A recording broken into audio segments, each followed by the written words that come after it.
첫 시간 주님께 안녕하세요. 대강교회 오훈 목사입니다. 2월 26일 수요일입니다. 하나님 우리에게 주신 말씀은 마태복음 14장 22절에서 36절까지 말씀입니다. 예수께서 즉시 제자들을 재촉하사 자기가 무리를 보내는 동안에 배를 타고 앞서 건너편으로 가게 하시고 무리를 보내신 후에 기도하러 따로 산에 올라가시니라. 저물매 거기 혼자 계시더니 배가 이미 육지에서 술이나 떠나서 바람이 거스름으로 물결로 말미암아 고난을 당하더라. 밤 사경에 예수께서 바다 위로 걸어서 제자들에게 오시니 제자들이 그가 바다 위로 걸어오심을 보고 놀라 유령이라 하며 무서워하여 소리 지르거늘 예수께서 즉시 이르시되 안심하라.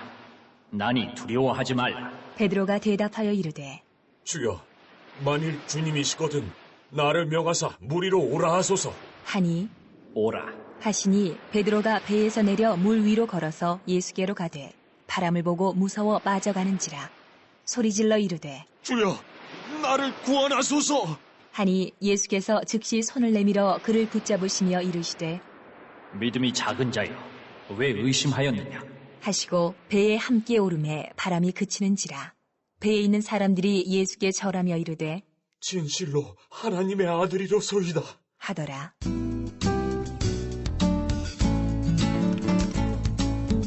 그들이 건너가 게네사렛 땅에 이르니 그곳 사람들이 예수이신 줄을 알고 그 근방에 두루 통지하여 모든 병든 자를 예수께 데리고 와서 다만 예수의 옷자락이라도 손을 대게 하시기를 간구하니 손을 대는 자는 다 나음을 얻으니라. 아멘. 오늘 말씀을 보면 베드로의 모습을 통해 우리의 모습을 볼 수 있습니다. 그것은 믿음과 의심 사이에 있는 모습이죠. 의심하는 것 같지만 믿고 있고 믿는 것 같지만 의심하는 모습입니다. 바로 우리의 모습입니다.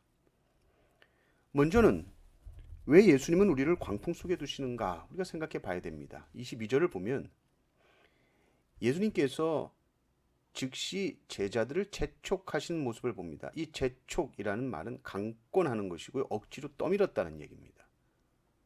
지금 주님이 제자들을 폭풍 속으로 보내고 계시는 것이죠. 아니 왜? 주님이 이렇게 하시는가? 우리도 그렇게 묻고 싶을 때가 있습니다. 아니 주님, 왜 우리를 고난과 시험의 자리로 몰아넣으십니까? 우리의 신앙은 여러분 생각해 보십시오. 잔잔한 호수에서 우리의 신앙이 자랄까? 폭풍 속에서 거친 파도 속에서 단련이 될까? 주님은 제자들을 폭풍 속으로 재촉하시면서 보내시는데 그냥 보내놓고 결코 나 몰라라 하시는 분이 아닙니다. 예수님은 23절에 보면 산에서 기도하고 계셨고 또 제자들이 폭풍과 싸우며 고통받는 것을 아셨습니다. 그리고 제자들 결국 찾아오십니다. 주님이 찾아오시는 그 시간은 가장 정확한 시간이죠. 우리가 잊지 말 것은 주님은 우리를 아신다. 우리를 위해 기도하신다. 그리고 가장 정확한 시간에 찾아오신다는 것입니다. 주님이 바다 위로 걸어오시죠. 제자들은 처음에 유령인 줄 알고 무서워했지만 주님의 분명하고도 익숙한 목소리를 듣게 됩니다. 안심하라. 내니 두려워하지 말라. 이 말씀 앞에 베드로가 담대해지고 그리고 자기도 바다 위를 걷게 해달라고 합니다. 그래서 주님이 오라 해서 베드로가 물 위를 걷는 놀라운 일이 벌어지죠. 문제는 30절에 바람을 베드로가 봅니다. 베드로가 바람을 보지 않았다면 어떻게 됐을까요? 아니 우리는 생각하기를 그럼 바람을 봐야죠. 바람을 왜 안 봅니까? 상황을 잘 봐야죠. 바람도 잘 살펴야 바다 위를 더 잘 걸을 수 있다고 우리는 착각합니다. 그게 왜 착각이냐? 우리는 애당초 바다 위를 걷고 있는 것이 우리의 힘이 아니기 때문입니다. 우리는 도무지 우리 스스로 걸을 수 없는 길을 지금 걷고 있습니다. 그런데 우리는 걷다 보니 내가 능력이 있어서 걷는다고 생각하고 이제 내 스스로 상황 판단을 하고 싶어집니다. 걸을 만한 상황인지. 그리고 바람을 봅니다. 바람을 보는 순간 시야에서 주님은 사라지죠. 그리고 곧 물에 빠져버립니다. 아, 주님 바라보지 못하면 나는 걸을 수 없는 자구나.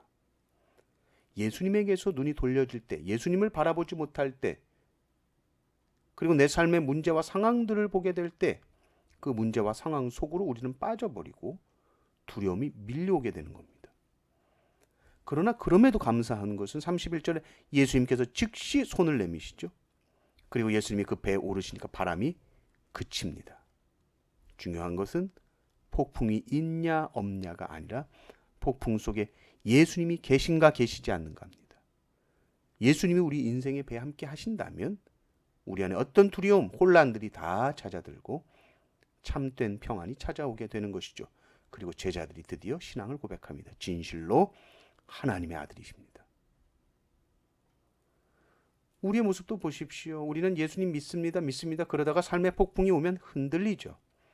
그러나 그 폭풍 속에서 우리가 예수님을 경험하게 될 때 진짜 신앙 고백이 나옵니다. 이 신앙 고백이야말로 우리의 삶의 해답이요 결론이 되는 것입니다. 오늘 하루 우리의 삶을 생각해 보십시오. 여러분은 지금 여러분의 인생에 어떤 폭풍이 몰아치고 있습니까? 그럼 그 폭풍 속에 예수님은 어디 계시죠? 나는 예수님을 우리의 시선을 고정하고 바라보고 있습니까? 예수님 찾고 있습니까? 아니면 바람을 보며 두려워 바다에 빠지고 있습니까? 주님의 도우심을 바라보면서 오늘 주님만이 나의 구원이십니다. 고백하는 시간 되시기를 주님의 이름으로 축원합니다. 아멘. 하나님 감사합니다. 우리가 인생의 풍랑 속에서 두려워할 때 우리를 향해 안심하라, 내니 두려워 말라 말씀하신 주님을 바라보게 하시고 베드로처럼 믿음으로 발을 내디딜 때 주님께만 시선을 고정하고 주님만을 바라보고 주님의 말씀만을 붙들게 하여 주시옵소서. 우리가 구할 때 즉시 손을 내미시는 주님의 능력과 사랑과 은혜를 깊이 경험하게 하여 주시옵소서. 그래서 주님께 참으로 우리의 사랑과 믿음을 진실로 고백하게 하여 주시옵소서. 우리 주 예수 그리스도의 이름으로 기도드립니다.